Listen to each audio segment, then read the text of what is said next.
the turn of the 20th century, a neighborhood in Gloucester's working waterfront known as the Fort was home to an enclave of Sicilian immigrants whose lives revolved around three things: God, family, and fishing. Gloucester was becoming America's largest seaport, and work was plentiful. Immigrants arrived for a hard but better life on one of the hundreds of fishing vessels in the local fleet.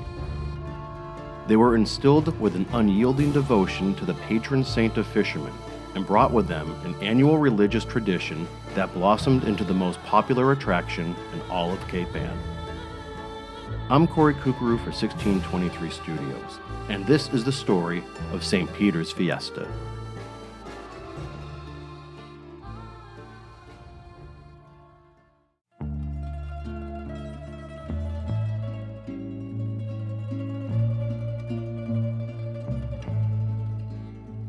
In 1926, fishing captain Salvatore Favazza wanted to replicate in Gloucester a custom from his birthplace of Favorata Terracini, of thanking St. Peter for fair seas and abundant catches. He commissioned a sculptor to build a statue of St. Peter that, to Captain Favazza's surprise, arrived at his home nearly life-size, standing 5 feet tall and weighing 600 pounds. Fishermen's wives hailed its arrival with a novena, 9 days of song and prayer for their husbands at sea, in the Favazza's backyard. After the 9th day, all 600 pounds of St. Peter sat in the window of the Favazza family grocery and boat supply store on Beach Court. But the fishermen's wives wanted the statue to be honored the way it was in the old country, by taking it outdoors, mounting it to a platform, and parading around the fort so every family could rejoice. Women collected $1 from each fishing boat and built a proper altar to rest the statue. In June of 1927, in accordance with the Feast of St. Peter's and Paul, a Roman holiday of public worship, St. Peter's Fiesta began.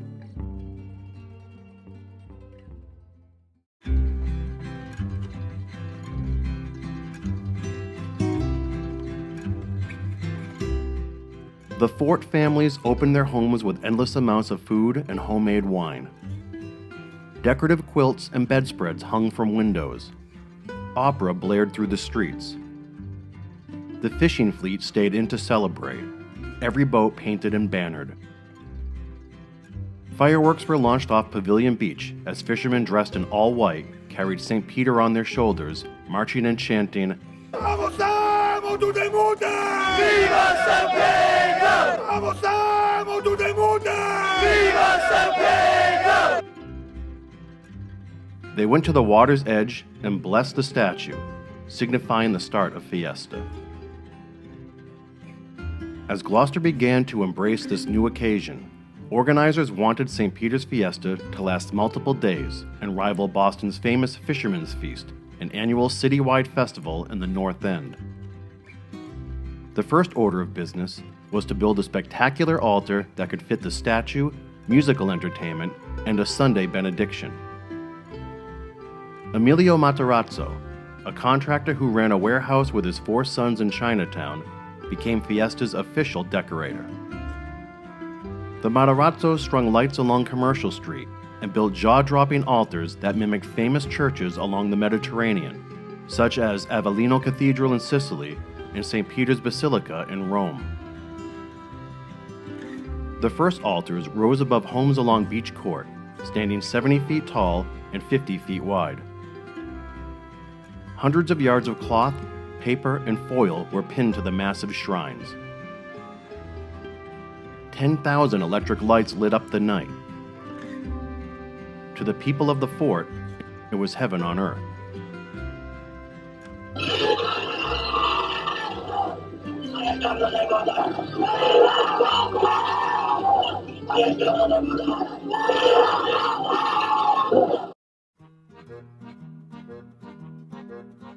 Party games for children and competitions for adults began to take prominence.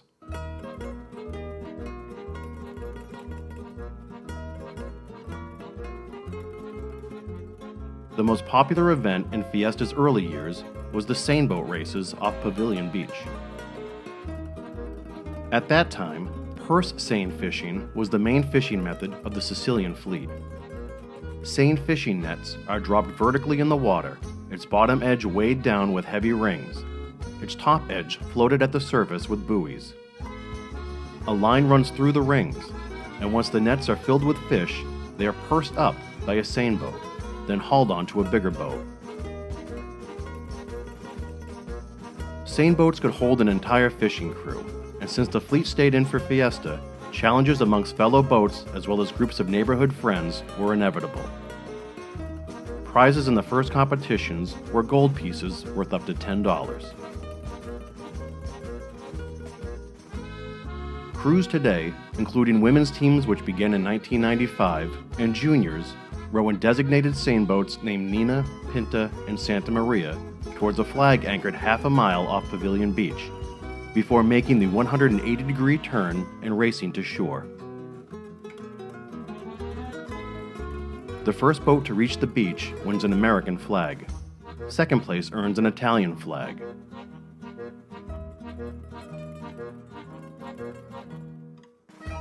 But the real prize is the bond amongst the rowers and bragging rights. Contending crews bust each other's chops decades after the races are run.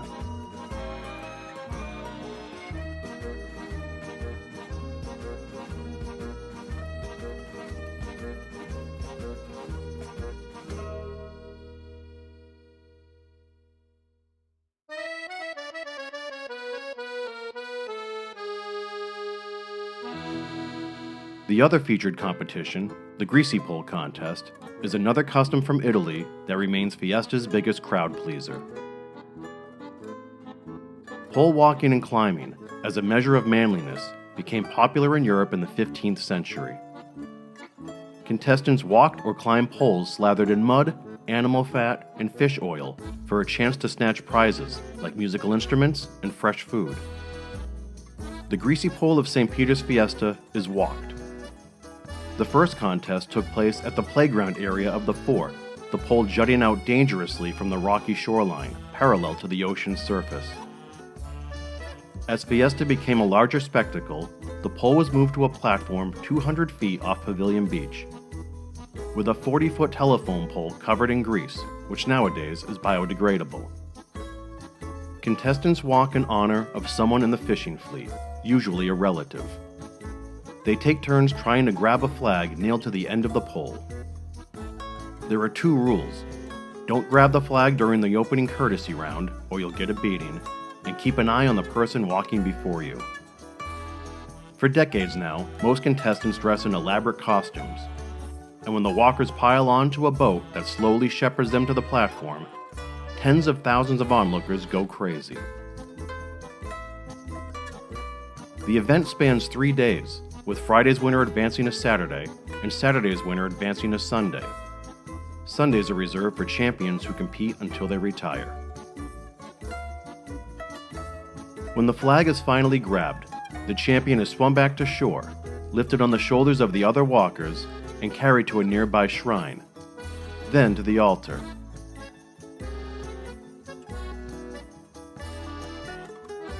The champs, like the same boat race winners, become part of Fiesta legend and lore.